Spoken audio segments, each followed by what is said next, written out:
Así es, estamos listos ya para iniciar el espacio de la entrevista de Hechos AM. Como siempre vamos a saludar a nuestros compañeros en el 104.5 FM Radio Sonora. ¿Qué tal? ¿Cómo están? ¿Cómo les va ya en la mitad de la semana? Buenos días, Manuel. Un placer saludarte aquí con un poco de calor, pero listos ya para saber quién va a ser tu invitado este día. Fíjense que hoy vamos a hablar de un tema que creo que le interesa a muchísimos salvadoreños, tanto aquí en El Salvador como allá en los Estados Unidos de América. Vamos a hablar sobre qué pasó con las reinscripciones al estatus de protección temporal y otros temas que forman parte de la agenda periodística en estos días. Se encuentra con nosotros pues el señor ministro de Relaciones Exteriores, Hugo Martínez, y eso es parte de lo que vamos a hablar con él esta mañana. Perfecto, nos quedamos contigo entonces, Manuel. Estaremos atentos a la entrevista y saludos a tu invitado. Así es, saludos también a toda la audiencia del 104.5 que se conecta con nosotros a través de esta frecuencia de la Radio Sonora. Así es, vamos a comenzar poniendo algunos puntos en contexto de la entrevista que tenemos para hoy. Se los anunciábamos, nuestro invitado de esta mañana es el señor ministro de Relaciones Exteriores, Hugo Martínez. Ministro, un gusto recibirlo. Muy buenos días, el gusto es mío de compartir con usted y los amigos y amigas que nos sintonizan. Ministro, había mucha expectación respecto al proceso de reinscripción al estatus de protección temporal para ese último tramo que nos va a llevar hasta 2019. ¿Cuáles son los datos que manejan ya ustedes como Cancillería de este proceso en el que han estado haciendo llamados desde la Cancillería, desde la Embajada de los Estados Unidos y diferentes actores en los Estados Unidos pidiendo a los salvadoreños que se reinscribieran? Muy bien, los datos finales del cierre los va a dar el DHS, ¿verdad? El Departamento de Seguridad Nacional de los Estados Unidos. Sin embargo, ya tenemos algunos datos parciales. En primer lugar, los datos que nosotros hemos procesado hasta el lunes, lo que significa pues que algunos datos aún están pendientes de procesar, pero lo que teníamos procesado hasta el día lunes nos refleja unos 35,000 compatriotas reinscritos únicamente por la red diplomática y consular. Pero ya al 8 de marzo teníamos un corte que nos entregó DHS y en ese corte teníamos ya más de 125,000 personas reinscritas. Entonces, esto es diferente a la reinscripción que llevamos nosotros. Todo apunta a que cuando se culmine el procesamiento de todas estas reinscripciones, vamos a andar arriba de los 175,000 compatriotas reinscritos. Aquí tengo una gráfica, no sé si se podrá enfocar, sí, claro, del comportamiento de la reinscripción en las últimas 3 reinscripciones. La más reciente, que nos plantea unos 35,000 compatriotas reinscritos, la anterior, que nos plantea unos 33,000 compatriotas reinscritos, y la antepenúltima, que nos plantea unos 32,500 compatriotas reinscritos. Entonces, esto pues nos refleja, en primer lugar, que la reinscripción a través de la red diplomática y consular creció respecto a la reinscripción anterior entre un 3 y un 5%. Y nos refleja también de que tuvimos, a diferencia de otros años, una reinscripción mayoritariamente temprana, porque si usted se recuerda, las primeras cifras que enviábamos nosotros o que hacíamos públicas eran cifras en las cuales la reinscripción durante las primeras semanas de este nuevo proceso que culminó el lunes, a veces hasta duplicaba la reinscripción en las primeras semanas anterior, en la penúltima reinscripción que se había dado. Entonces eso nos refleja que finalmente hubo un cambio cultural en nuestros compatriotas en el sentido de que no todos dejaron para último momento la reinscripción, sino más bien muchos realizaron una reinscripción temprana atendiendo el llamado que no solo Cancillería hizo, sino que muchos sectores hicimos hacia los compatriotas que tenían que reinscribirse. Bueno, uno de los elementos, ministro, que se puso, digamos, en perspectiva cuando se hablaba de proceder a la reinscripción era de que las personas que cumplieran con este trámite podrían ser beneficiadas en determinado momento por otras decisiones que se podrían tomar desde el gobierno de los Estados Unidos. Efectivamente, una vez culminado el proceso de reinscripción, que no, para nosotros no culmina el lunes, en el sentido que todavía tenemos que procesar y enviar algunas últimas reinscripciones que se dieron, nosotros pasamos nuevamente a concentrarnos en la gestión de las medidas alternativas para resolver el estatus permanente de nuestros compatriotas allá en los Estados Unidos. ¿Qué quiere decir esto? Que a partir de abril retomamos con más fuerza las gestiones, tanto con el gobierno central, los gobiernos federales, los gobiernos locales y el Congreso de los Estados Unidos. ¿Por qué es importante entonces esta última reinscripción? Porque cualquier solución que salga, ya sea por una nueva planteamiento del gobierno central o por un acuerdo del Congreso, será una solución que tomará en cuenta este listado de reinscritos en la última reinscripción que finalizó el día lunes. Así es, una de las interrogantes que surge, ministro, es qué posibilidades reales tienen estas personas, digamos, de quedarse en los Estados Unidos concluido este nuevo proceso con TPS, porque estaba revisando algunos datos y encontraba que hay por lo menos 5 proyectos que están en estudio, y uno de los más fuertes es de la representante de Nueva York, Nidia Velázquez, que busca, entre otras, pues darle una residencia permanente a todas las personas que han estado con TPS. Sí, efectivamente hay 5 proyectos de ley. Nosotros vemos que eso refleja la importancia que ha ido cobrando el tema dentro del Congreso. Como hemos dicho en otras ocasiones, durante las primeras visitas que realizamos al Congreso sobre este tema, muchos congresistas no sabían qué era el TPS.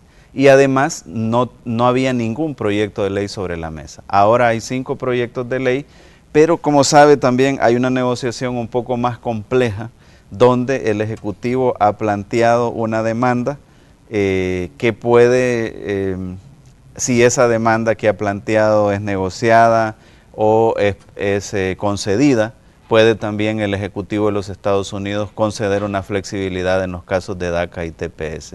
Entonces, ahora mismo todo está sobre la mesa, una negociación ya sea para una medida ejecutiva o para una medida legislativa, que desde mi perspectiva personal es más conveniente una medida legislativa, porque no depende de los vaivenes de cambios de gobierno en el Ejecutivo, sino que ya queda establecido por una legislación específica. Pero a eso es a lo que nos vamos a enfocar las próximas semanas, a partir de abril, a una negociación muy fuerte, muy intensa, no solo en el más alto nivel, sino, por ejemplo, la semana pasada tuvimos visitando a unos 60 staffers, a nuestra embajadora, pero a un equipo de los 2 mejores expertos en Estados Unidos que tenemos aquí en la Cancillería, la directora de América y el enlace con Estados Unidos, y ellos han ido una por una a las oficinas de los staffers, incluida la oficina que maneja estos 5 proyectos de legislación, para ver la viabilidad, para ver las líneas, digamos, específicas que se pueden mover, y esos son insumos que me sirven a mí, le sirven a la embajadora para posibles reuniones o llamadas por teléfono que estaremos haciendo a partir de abril de este año. Entonces, entramos a una nueva fase más intensa. Somos conscientes que solo tenemos 18 meses para resolver esta situación, y somos más conscientes aún que un buen empuje que se le tiene que dar a estas gestiones es antes de las elecciones de medio término en Estados Unidos, que son pues en noviembre, como sabemos. Ahora bien, ¿tiene previsto la Cancillería o el gobierno salvadoreño enviar una delegación, así como se estuvieron haciendo viajes previos a lo que existía en la expectativa que se generó en cuanto a TPS? ¿Tienen previsto ustedes hacer nuevos viajes? Tenemos previsto, pero más, digamos, enfocado y más específico.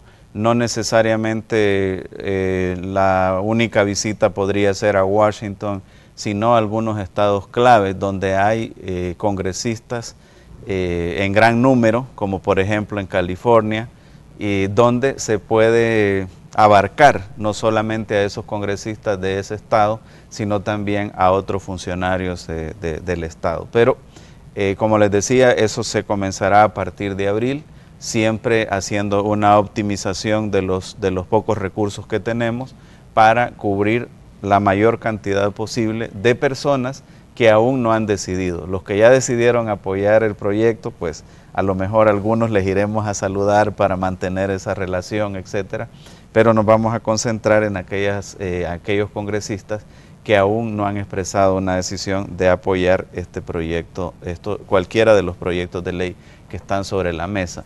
Siempre la dinámica del Congreso lo que determina es que finalmente se negocia un solo proyecto que es el que baja a votación. No estamos en esa fase todavía, pero es importante de ganar más congresistas a la idea de emitir una legislación favorable para resolver el estatus de nuestros compatriotas TPS en Estados Unidos.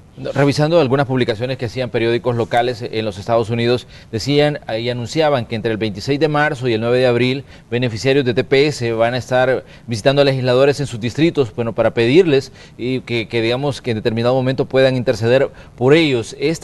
¿Tienen ustedes previsto, digamos, participar de estas visitas que van a estarse haciendo los beneficiarios de TPS directas a legisladores? Normalmente en esos casos acompaña nuestra embajadora, en otras ocasiones acompaña nuestra viceministra, y va a venir después de Semana Santa una delegación del grupo coordinador de la Alianza Nacional por el TPS.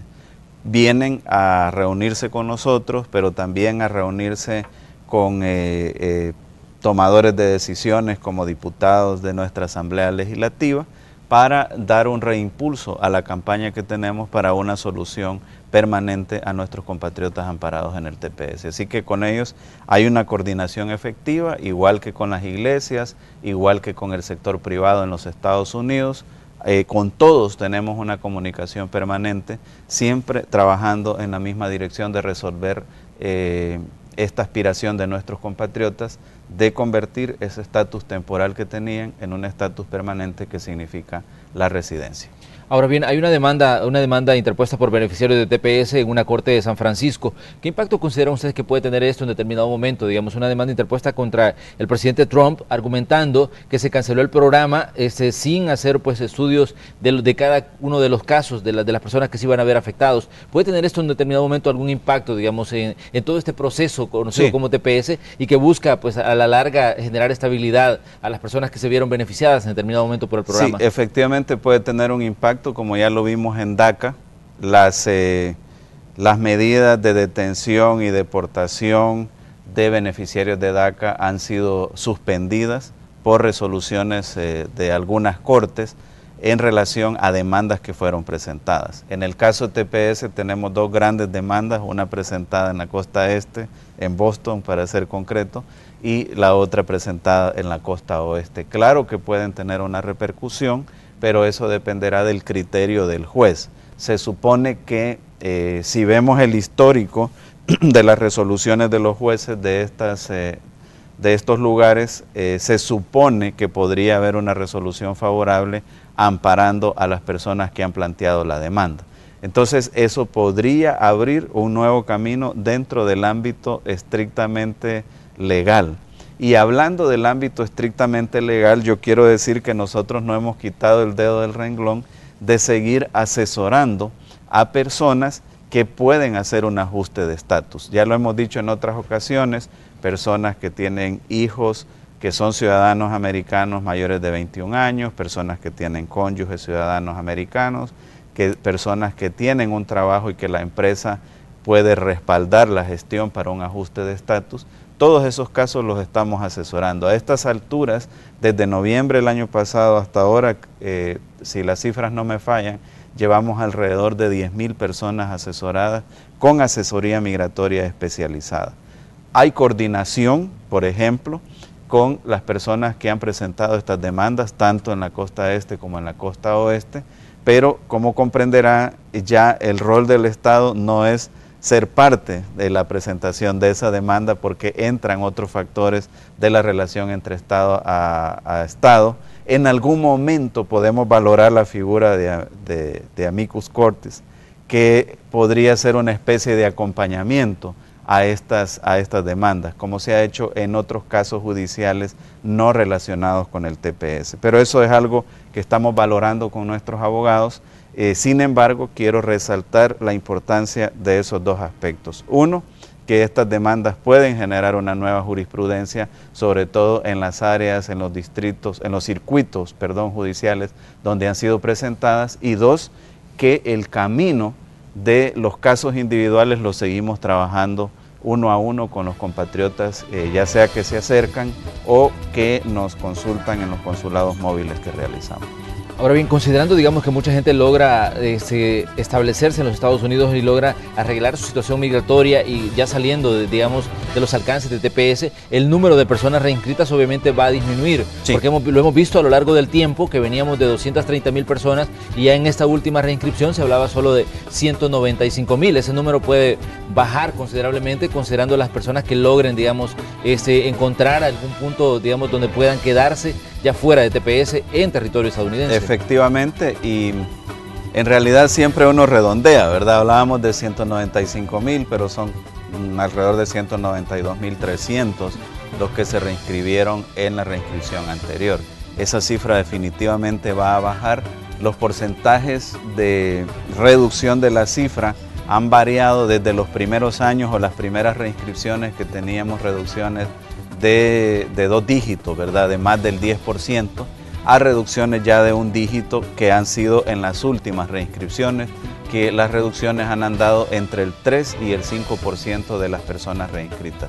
Así que definitivamente la cifra va a bajar, no solo por las personas que mejoraron su estatus, sino desafortunadamente por algunas personas que perdieron su estatus, ¿verdad? Ya sea por problemas con la justicia, ya sea porque salieron y no siguieron el procedimiento, salieron de Estados Unidos y no siguieron el procedimiento, o simple y sencillamente porque decidieron regresar al país y ya no optar por seguir gozando de ese estatus en los Estados Unidos. Muy bien. Señor Ministro, vamos a hacer una pequeña pausa comerciales. Invitamos a ustedes que continúen con nosotros. Esta mañana conversamos con Hugo Martínez, encargado de las Relaciones Exteriores de El Salvador.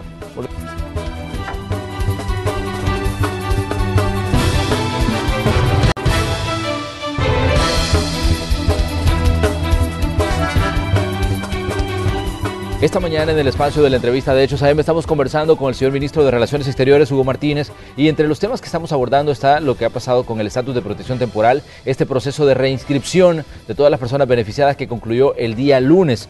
Ministro, a la luz de los resultados de las elecciones de marzo, se dice de que parte de los resultados que obtuvo el FMLN fue producto del manejo que se hizo del tema TPS. ¿Cuál es el análisis que tiene usted, digamos, que ha estado directamente involucrado en este tema? Bueno, en primer lugar lo que quiero decir claramente es que dadas las circunstancias es el mejor resultado que se podía obtener en esas circunstancias. Y eso lo refleja también que para otros países Estados Unidos no ha concedido más de lo que concedió a El Salvador. Incluso a algunos países les ha concedido una prórroga de menos de 18 meses. A nosotros nos concedió una prórroga de 18 meses, que es la máxima prórroga que pueden conceder según la ley. Claro, eso tiene que ver con factores como el tamaño del grupo poblacional nuestro, que es el más grande, las buenas relaciones que existen entre El Salvador y los Estados Unidos, que son relaciones históricas y que se han mantenido a través del tiempo. Entonces, en realidad, todo lo demás es un factor externo que no tiene que ver con las acciones que hemos hecho. Si tú le preguntas a cualquier funcionario del gobierno de los Estados Unidos cuál es el país que más gestiones hizo por nuestros compatriotas en el TPS, inequívocamente te va a responder que fue El Salvador. Eso está reconocido en cualquier instancia del gobierno de los Estados Unidos, sea en el Congreso, sea en el Departamento de Estado, sea en la parte de la Fiscalía de los Estados Unidos. Todos reconocen que el país que hizo más gestiones fue El Salvador. Entonces no se puede decir que es porque no se hicieron suficientes gestiones, no se puede decir que es porque se tuvo una actitud cómoda al respecto. Nos hemos fajado no solo la titularidad, sino también nuestros cónsules, embajadora, toda nuestra red diplomática y consular en los Estados Unidos.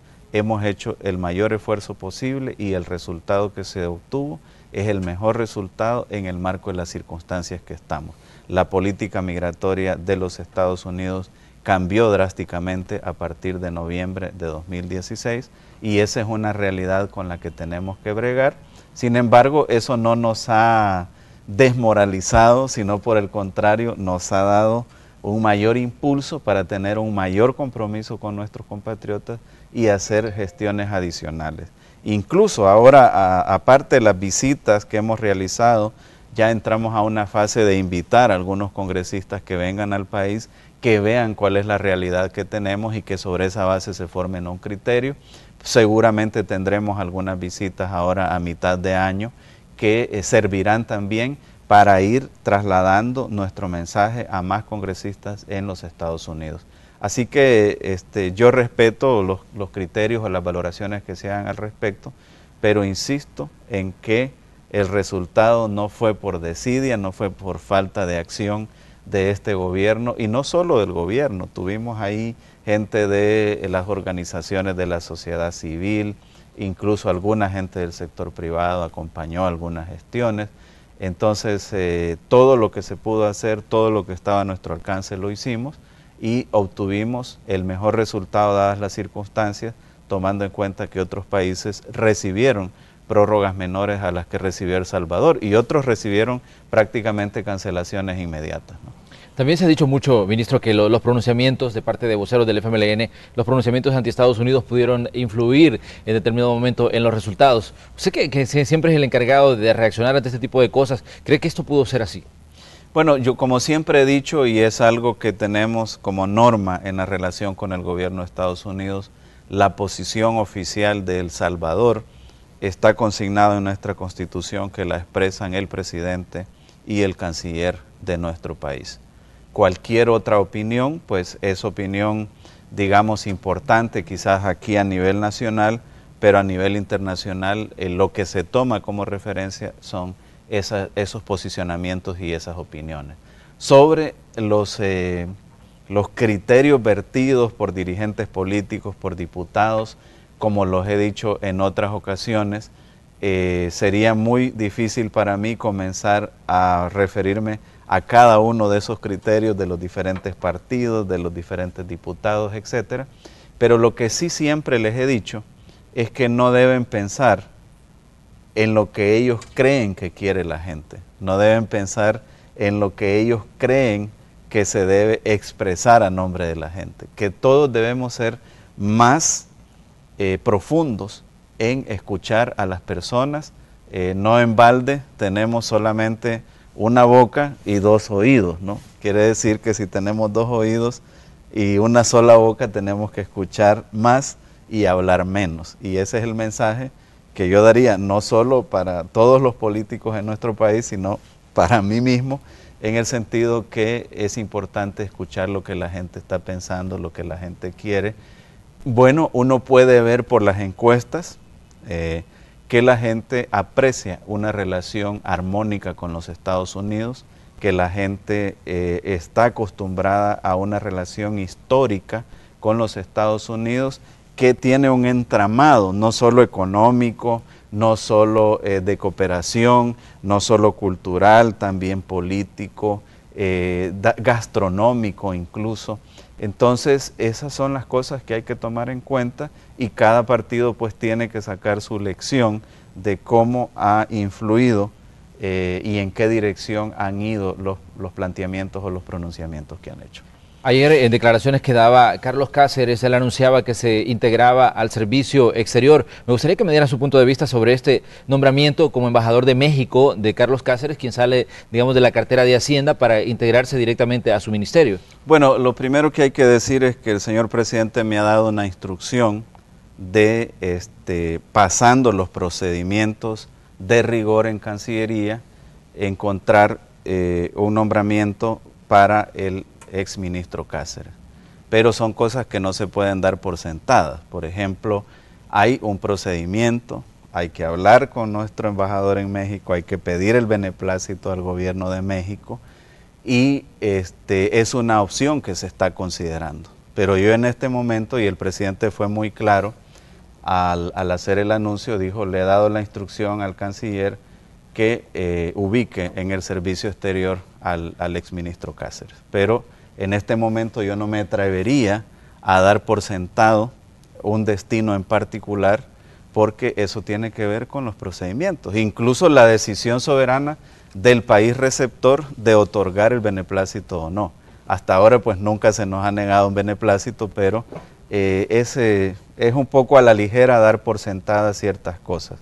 Lo que me ha instruido el presidente es lo que te describía, y vamos a ver, de acuerdo a las posibilidades y respetando los procedimientos, toda persona que ingresa al servicio exterior tiene que recibir una inducción, tiene que someterse al procedimiento de rigor que existe, no solamente en los instructivos y manuales internos, sino en la ley orgánica del cuerpo diplomático y todos los reglamentos referidos al servicio exterior. Entonces, se le va al tiempo que estamos analizando alternativas, se le va a colocar a él en un proceso de inducción, también para una mayor comprensión de lo que significa el servicio exterior, porque el servicio exterior, a diferencia de algunos conceptos generales que se tienen de que es una posición para ir a descansar, etcétera, es algo que requiere mucho sacrificio y que requiere una entrega, sobre todo en un país como México, donde con México nos unen factores como el tránsito de nuestros migrantes, la seguridad, la cooperación cultural, el comercio, la inversión. Tenemos mucha inversión mexicana aquí y hay que darle mantenimiento a todas esas relaciones. Entonces, ya no solo es ver un aspecto en particular, no solo es ver el aspecto económico en particular, sino es ver la integralidad de nuestra relación con México. Y yo estoy convencido pues que hay mucho trabajo por hacer y que no solo nuestro embajador, sino nuestros cónsules se fajan día a día asistiendo a nuestros migrantes, gestionando nuevos programas de cooperación, gestionando nueva inversión, y todos esos aspectos pues son los que se incluyen en el proceso de inducción que se brinda a los nuevos diplomáticos, que se les pide un alto nivel de compromiso y de sacrificio. Ministro, ¿qué le dice usted a quienes cuestionan que el servicio exterior en determinado momento se utiliza, decía, como un premio de consuelo para personas que dejan cargos en muchas ocasiones en el Ejecutivo? Yo lo que digo es que hay un procedimiento que seguir y hay resultados que se exigen. Si no hay entrega de resultados, si se va en ese viejo concepto, estos enfoques tienen que ver con un viejo concepto del servicio exterior. Algunos diplomáticos ya de edad avanzada me cuentan cómo se tergiversaba antes en la figura del llamamiento a consultas, ¿verdad? El llamamiento a consultas es un paso muy delicado, casi previo al rompimiento de relaciones diplomáticas. Pues cuando un embajador hace muchos años necesitaba venir al país, le decía al ministro, mira, llámame a consultas para poder ir a El Salvador, y nada que ver con la figura jurídica y lo establecido en las diferentes convenciones y pactos internacionales. Entonces esos conceptos han cambiado. Y si alguien sigue con esos conceptos, lo primero que tiene, y quiere estar en el servicio exterior, lo primero que tiene que hacer es cambiar esos conceptos, porque ahora exigimos resultados y si no hay resultados no puede seguir en el servicio exterior. Mira, yo tengo en el servicio exterior gente que se le asocia con diferentes partidos políticos y hay gente, por ejemplo, de un determinado partido político, sobre todo del partido político en el gobierno, que me dice, ¿y por qué tienes a esa persona de otro signo político en el servicio exterior? Y yo le digo, porque esa persona me está entregando resultados, porque esa persona es profesional y el servicio exterior no debe tener colores políticos, porque nosotros representamos a el país, no representamos a un partido político en particular. Claro, cada uno de nosotros tiene su corazoncito.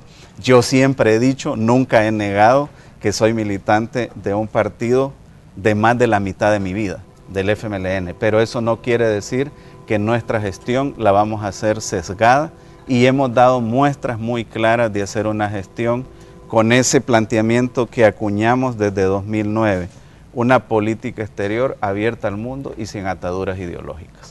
Ministro, en diversos momentos yo le he preguntado a usted sobre sus aspiraciones políticas. ¿Cómo ve el panorama considerando que ya solo le queda pues un año prácticamente a la administración del profesor Salvador Sánchez Serén y hay que definir pues las cartas con las que se va a jugar en 2019, que tenemos elecciones presidenciales? Sí, yo creo que todos los partidos deben de ir definiendo esas cartas. Cada partido está tomando sus consideraciones, algunos ya están hablando de su proceso de primarias. Entiendo que todos los partidos por ley ahora tienen que hacer primarias y pues cada partido tendrá que hacer las valoraciones respectivas. creo que todos los partidos también deben sacar una lección de los resultados electorales del 4 de marzo, que nos dicen en primer lugar que fuera de algunos partidos pequeños que tuvieron un crecimiento modesto, los dos partidos grandes no solo no tuvieron un crecimiento, sino que cayeron. Alguno cayó más significativamente, pero los dos cayeron en términos de votación respecto a las elecciones de 2015. Y eso es algo que tienen que analizar, ¿verdad? Porque si los partidos políticos no cambian sus estilos, no se renuevan, etcétera, no solo se ponen en crisis en sí mismos, sino que ponen en crisis al sistema político en su conjunto. Y veamos las lecciones de lo que ha pasado en países que el sistema político en su conjunto ha entrado en crisis. Han surgido medicinas que han sido peores que la enfermedad, y con eso tenemos que tener mucho cuidado también. Ministro, pero ¿usted tiene todavía aspiraciones o tiene, digamos, la intención de buscar algún tipo, digamos, de candidatura en el FMLN? Mira, yo creo que en ese sentido yo soy una persona un poco diferente a lo que se define tradicionalmente como alguien que está en la función pública. Uno no debe de ver los cargos como un fin en sí mismo, sino como un medio para lograr un fin. Y la presidencia de la República, por supuesto que es un medio muy importante para lograr un fin, pero llegar a ese medio pasa por una serie de consideraciones que en este momento se tienen que seguir analizando. Como lo he dicho en otras ocasiones, no estoy en condiciones todavía para expresar una opinión definitiva. Hay sí personeros de mi partido político que han expresado opiniones que veremos si se mantienen después de los resultados de las elecciones. Por ejemplo, no muchos, pero varios de nuestros dirigentes del partido expresaron una preferencia ya por una persona para la candidatura presidencial. Lo primero que habrá que ver es si eso se mantiene, si habrá un borrón y cuenta nueva, si habrá un proceso de primarias que por supuesto se tiene que hacer en los tiempos debidos, respetando los procedimientos debidos y tomando en cuenta, como usted bien decía, que ya solo queda un año o menos de un año para lo que sería el momento de la elección. Bueno, ministro, esperamos poder continuar conversando con usted tanto de política exterior como de temas políticos a nivel interno.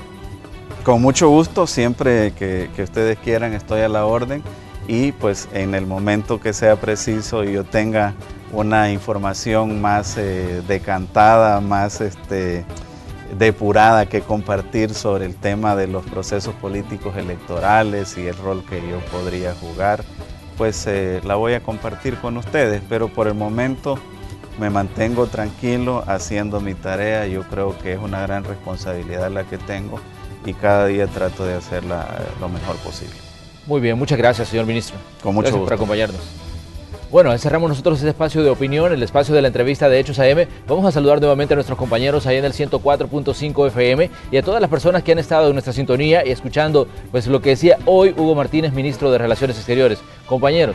Claro, interesantes las declaraciones que daba el canciller de la República en torno a los temas con los que hablaste, Manuel. Pero antes también queremos invitarte y a toda tu audiencia para que esté pendiente de nuestra entrevista.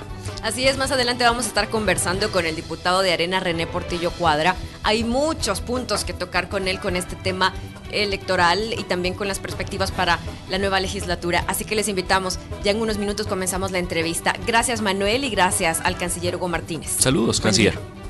Así es, importante los temas que van a tratar ustedes porque hubo, digamos, algunos aspectos de discusión en la plenaria del día de ayer y por supuesto hay mucho que hablar sobre el futuro a nivel legislativo. Cerramos nosotros así este espacio de opinión, vamos hasta la sala de Noticiero Hechos, tenemos más información para ustedes.